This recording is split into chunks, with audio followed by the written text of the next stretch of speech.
Hello everyone, my name is AZZATRU, how are you, and welcome to another Star Wars Battlefront 2 news update video of mine. And the biggest ever community transmission has just dropped. It features a whole host of content in this month's update and beyond. From Felucia to Droidekas to the General Skywalker skin and more.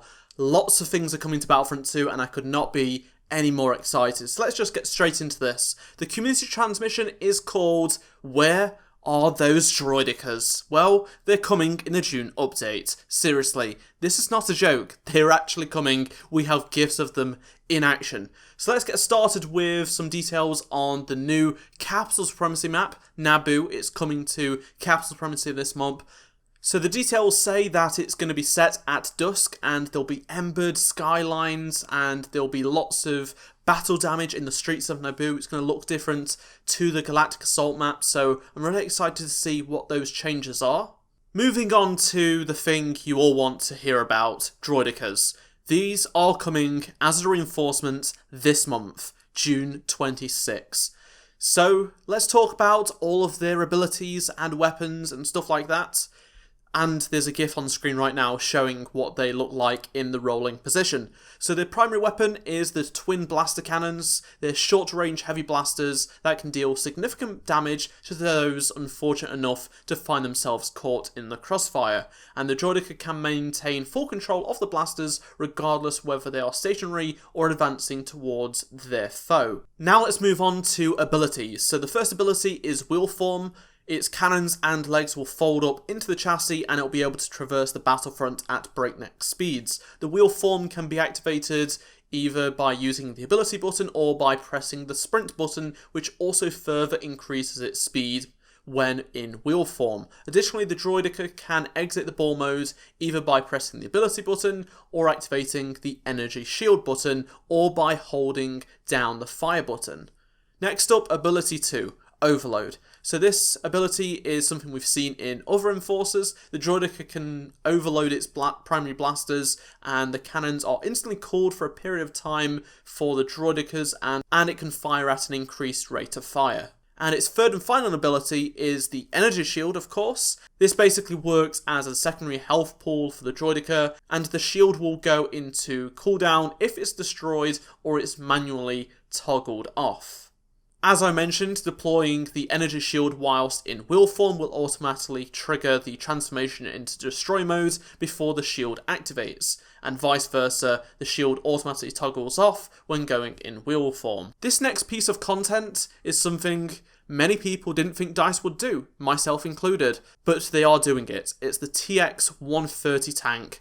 And it's going to be absolutely awesome if this GIF is just a small sample of what we can expect to hear and see of it. So, you know, we've got the abilities as well. It's got laser cannons. You can't actually aim the laser cannons. It depends where you move. So you have to sort of quickly move. It's very maneuverable and that's how you aim basically.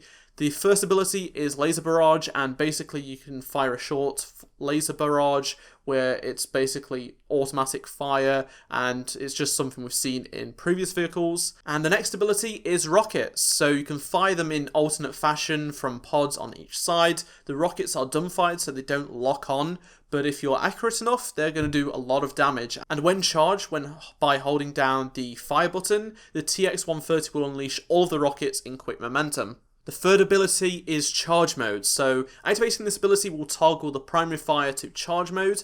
While in Charge Mode, the TX-130 will gain the ability to charge up a massive charge bolt which will fire simultaneously from both left and right turrets, at the expense of some mobility.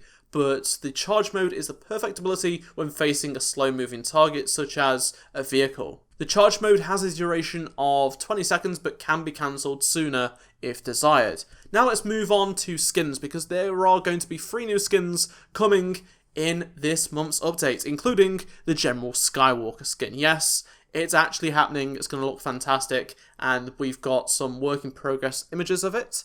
So this is straight out of the Clone Wars TV show. We have the General Kenobi skin, but this one is going to be for Anakin. It's been requested for so long, but it's finally here, and it will cost 40,000 credits or 1,000 crystals. as you'd expect. It's arriving literally this month, so I can't wait to get my hands on it. We're also going to be getting 2 new Clone Trooper skins. We have the 212th Recon Division and the 41st Scout Battalion. Yes, we're finally getting Clone Scout Troopers. So the 212th Recon Division was outfitted as Angular Phase 1 ARF troopers, and they look fantastic. They fought in the second battle of Geonosis with some sort of desert camo, and they're going to be in the game. I really can't believe it, but they're actually coming to the game and will cost 20,000 credits or 500 crystals. Moving on to the 41st Scout Battalion, you guys have been wanting these ever since the upgrade of 41st Legion. So yes, we have Scout Troopers for the Clone Troopers, and I cannot wait to play as these. They look fantastic already. Now, these will cost 40,000 credits or 1,000 crystals, so a little bit on the pricey side, but they are pretty rare, I guess, and look fantastic. They fought valiantly on Kashyyyk alongside Master Yoda. So that's all of the content coming in this month's Where Are Those Droidekas update. Yes, literally the title of the update is called that. And moving on to some new stuff that's coming later this year. So they dropped a hint at non-PvP experiences, non-PvP game modes.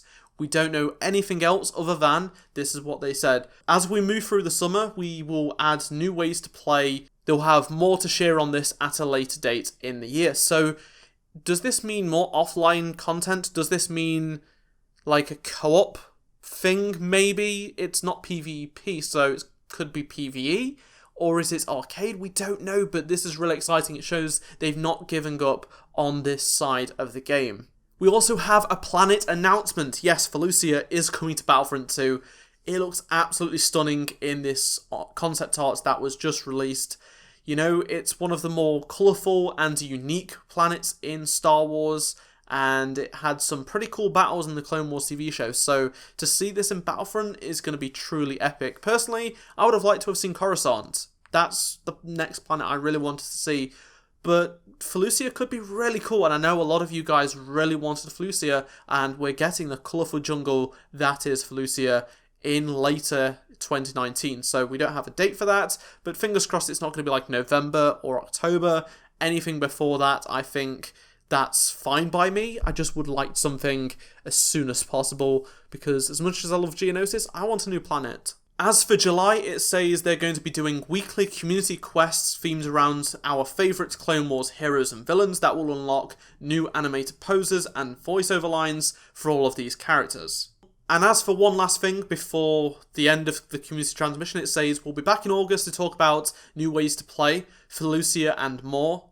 And as always, we are incredibly humbled by your ongoing support and passion for Battlefront 2. Please do keep all the feedback coming, and we'll see you on the Streets of Feed in just a few weeks' time, Ben and Jay. So there you have it. It's the longest community transmission we've ever had with the most amount of content we've ever had in one blog post. 3 new skins, a new vehicle, Droidekas, and of course details on Felucia coming later this year, which I cannot wait for. Be sure to let me know your thoughts on everything I've discussed in the comment section down below. Be sure to drop a like if you enjoyed this video, and subscribe if you're around here, and turn on notifications if you want to stay up to date for more Battlefront 2 news. Check out any of the 2 previous videos on screen if you did miss them, and I shall see you all in my next Star Wars Battlefront 2 video. Goodbye.